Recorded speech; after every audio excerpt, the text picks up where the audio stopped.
Yes, అభినయ గారి emotions తెలుసుకోవాలి ఇప్పుడు మనం.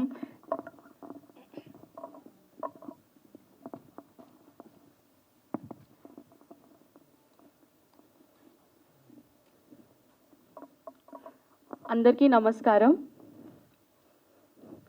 I'm so happy. అలాగే తమిళ్ అండ్ తెలుగులో రిలీజ్ అవుతుంది. I'm so happy for this opportunity. So people ఇక్కడ ఎలా అయితే తమిళ్ మూవీస్ ఎలా యాక్సెప్ట్ చేస్తున్నారో అండ్ ఇక్కడ తెలుగులో ఇలా ఈ మూవీ చేయడం నాకు చాలా హ్యాపీగా ఉంది. అలాగే మా డైరెక్టర్ గారు, మా ఫేవరెట్ డైరెక్టర్, ఆయనతో వర్క్ చేసినప్పుడు, ఆయన నన్ను క్యారెక్టర్కి పిలిచినప్పుడు అసలు నేను చాలా హ్యాపీగా ఫీల్ అయ్యాను. అంటే ఆయన చూస్తే సార్ చాలా సైలెంట్ ఏమో, చాలా సాఫ్ట్ అనుకుంటాం, కానీ లేదు, is very strong person and చాలా అంటే అర్థం చేసుకుంటారు ఎవరికి ఎలా యాక్ట్ చెప్తే చేస్తారు. సో అలాగే లైఫ్ అనేది ఇప్పుడు ఈ మూవీలో చూస్తే స్ట్రగ్లింగ్ గురించి, హ్యాపీనెస్ గురించి, ఫ్యామిలీ గురించి ఇన్ని మాట్లాడుతున్నారు. సో నాకు ఇలాంటి క్యారెక్టర్ చేయాలని చాలా ఇష్టం ఉంది. అలాగే నాకు ఈ క్యారెక్టర్ రావడం చాలా థ్యాంక్స్. అలాగే డైరెక్టర్ గారు రాము గారు, థ్యాంక్ యూ ఫర్ కాస్టింగ్ మీ. అంటే మీరు నాకు ఎఫర్ట్ పెట్టి చెప్పడము, అంటే మీరు న్యూ మూవీ అన్నారు, అలాగే ఇప్పుడు ఇద్దరు డైరెక్టర్స్ కూర్చొని నా కోసం స్పెషల్గా వర్క్ చేసి నాకు ఎలా చెప్పాలి, నా ఎలా బెటర్గా చేయించాలి నాకు రాసి ఇవ్వడము, అసిస్టెంట్ డైరెక్టర్ గారి ఉన్నా కూడా వాళ్ళే వచ్చి నాకు కూర్చోబెట్టి ఇలా చేయాలి, ఇలా రావాలి అని చెప్పడం. So I feel so happy. అలాగే నా సముద్రగని గారి గురించి మాట్లాడాలి. So is like my everything's. Director గారు కాకుండా కూడా I have so much respect for him. So నాకు ఈ మూవీ ఇంత కూల్గా అయ్యేలా అయింది అంటే జస్ట్ బికాస్ ఆఫ్ సముద్రగని గారు. ఎందుకంటే ఆయన నాతో టైం స్పెండ్ చేసి ఎక్స్ప్లెయిన్ చేసి ఇంత వర్క్ చేశారు. I'm so thankful. అలాగే తమిళ్లో నేను సార్తో ఫస్ట్ మూవీ యాక్ట్ చేశాను. నా ఫస్ట్ బ్రేక్ నాకు ఇచ్చింది కూడా సముద్రగని గారు. అలాగే తమిళ్ అండ్ తెలుగులో అయింది. సేమ్ థింగ్ మళ్ళీ రిపీట్ అవుతుంది అక్కడ తమిళ్ అండ్ తెలుగులో. మళ్ళీ ఇక్కడ నేను సార్తో వర్క్ చేయాలి, నేను అసలు నమ్మలేకపోతున్నాను. సో నేను అప్పుడు వర్క్ చేసినప్పుడు మళ్ళీ అసలు ఎలా ఎంత అవకాశం వస్తుందా రాదా, అప్పుడు డైరెక్టర్గా ఇప్పుడు ఒక యాక్టర్గా ఆయనతో వర్క్ చేస్తున్నాను. బట్ నాకు కొంచెం భయం ఉంటుంది, ఎందుకంటే సముద్రగని గారిని నేను ఒక టీచర్ లాగా కూడా చూస్తాను.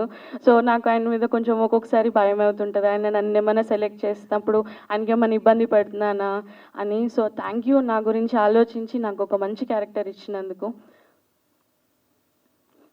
అలాగే ప్రొడ్యూసర్ గారు అరుణ్ గారు, thank you so much. So మీరు 15 years నుంచి ఉండడము, ఇక్కడ వర్క్ చేయడము, చాలా థ్యాంక్ యూ సార్.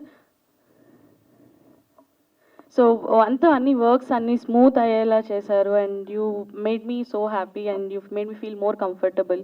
అండ్ అలాగే మా assistant directors and team members అందరికీ థ్యాంక్ యూ సో మచ్. వాళ్ళు నాకు డైలాగ్స్ ప్రాక్టీస్ చేయించడంలో వాళ్ళు నాకు చాలా హెల్ప్ చేశారు. అండ్ అలాగే లక్ష్మి గారికి, లక్ష్మీప్రియ గారు, మీరు చూస్తుంటే ఒక చాలా న్యాచురల్ యాక్ట్రెస్ లాగా అనిపిస్తారు. నేను ఎవరో నా ఫ్రెండ్తో ఉన్నాను అన్నట్టుగా.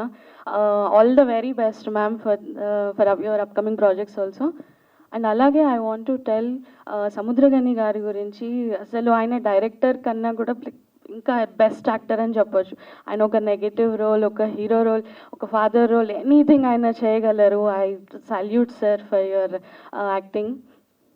అండ్ అలాగే ఈ స్టోరీ గురించి చెప్పాలంటే లైక్ మా ఫాదర్ కూడా ఎంతో కష్టపడి లైక్ ఈ అప్పులు కానీ ఇల్లు గురించి కానీ ఎంతో కష్టపడి వర్క్ చేశారు. మా ఫాదర్ మాకు కొన్ని వాల్యూస్, చాలా మంచి వాల్యూస్ నేర్పించారు. ఒక సేవింగ్స్ ఎలా ఉండాలి, ఎలా మనీ మేనేజ్ చేసుకోవాలి. సో ఎంతో సఫరింగ్ ఉంటుంది ఎవ్రీబడీస్ లైఫ్లో, దాన్ని మనం రియల్లీ కనెక్ట్ అవుతాము. I can see my father how is doing whatever the work he's doing for us now. So ఈ మూవీ చాలా కనెక్ట్ అవుతుంది అందరికీ. అండ్ అలాగే నా ఫ్యామిలీ గురించి కూడా నేను మాట్లాడాలి. నా ఫ్యామిలీ లేనిది, నాకు ఆ సపోర్ట్ లేనిది I can't be doing this. అలాగే నా husband is my support. Thank you for inviting me for this event. Thank you Ramu garu for the opportunity. అందరూ ప్లీజ్ ఈ మూవీ చూడండి and get good awareness of financials. అలాగే ఒక పిల్లల్ని ఎలా పెంచాలి, అన్ని విషయాలు. This a wholesome movie. Thank you. Super, thank you.